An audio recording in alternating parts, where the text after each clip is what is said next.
Alors le voyage sur Mars, c'est une question passionnante, difficile, parce que, bon, il y a le voyage automatique, qui évidemment se fait déjà sans problème. C'est technologiquement difficile et ça coûte cher, mais enfin bon, on envoie des robots sans problème.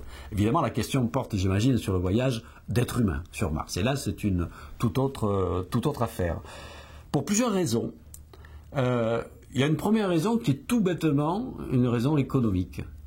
Un vol habité coûte en moyenne, à cause des mesures de sécurité, enfin des conditions particulières qu'il faut organiser dans un vaisseau spatial pour que l'être humain puisse y subsister un certain temps. Donc une mission habitée coûte en moyenne 100 fois plus cher, je dis bien 100 fois plus cher que une mission automatique. Actuellement, on se dit, un robot peut faire quasiment tout ce que peut faire un homme. Donc pourquoi aller dépenser 100 fois plus à envoyer quelqu'un avec tous les autres risques que cela va représenter, dont je vais parler après, et pour finalement un résultat scientifique, une récolte scientifique qui ne serait pas nécessairement meilleure que celle faite avec des robots.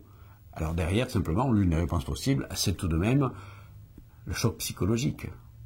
Parce que c'était comme ça sur la Lune, Quand on envoyait les astronautes sur la Lune, c'était plus pour effectivement mettre en avant la puissance américaine face au bloc soviétique qu'on a envoyé des astronautes sur la Lune plutôt que pour faire des expériences scientifiques.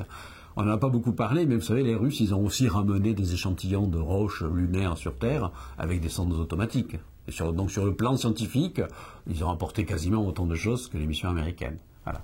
Alors l'autre aspect évidemment problématique du voyage sur Mars, c'est la subsistance d'êtres humains dans l'espace sur une mission de très très longue durée. Il ne faut pas oublier que même dans les conditions optimales, il y a 18 mois pour y aller, un certain temps sur place, sinon c'est pas la peine effectivement de faire immédiatement l'aller-retour, bien entendu, et puis il y a le retour. Donc c'est une mission qui dure entre 3 et 4 ans pour un être humain ou un groupe d'êtres humains.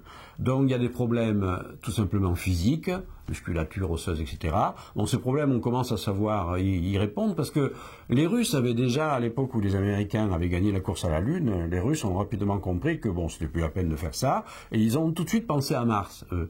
Et ils ont commencé à préparer des astronautes sur les voyages de longue durée, et c'est pour ça que sont les premiers avec les vaisseaux Soyouz, etc., à avoir fait passer de très longues durées de temps à des astronautes. Les cosmonautes russes sont restés, ils ont battu record sur record. Il y en a qui sont allés jusqu'à 687 jours ou quelque chose comme ça. Il y a pratiquement 2 ans en orbite. Tout ça justement pour tester la physiologie et aussi, alors dans la masse osseuse et la masse musculaire. Donc on sait qu'on peut s'entraîner, on peut faire évidemment tout un ensemble d'exercices qui maintiennent ça pour la décalcification, etc. Mais il y a aussi le facteur psychologique qui entre en jeu. Évidemment, on se détache totalement du berceau, dans la maison, c'est quand même très difficile, et donc il faut des esprits extraordinairement solides pour faire ça. Donc tout ça, c'est un ensemble de problèmes qui est très loin d'être réglé. Alors, je pense malgré tout qu'on le fera un jour, et peut-être un jour pas si lointain, mais certainement pas avant 2050.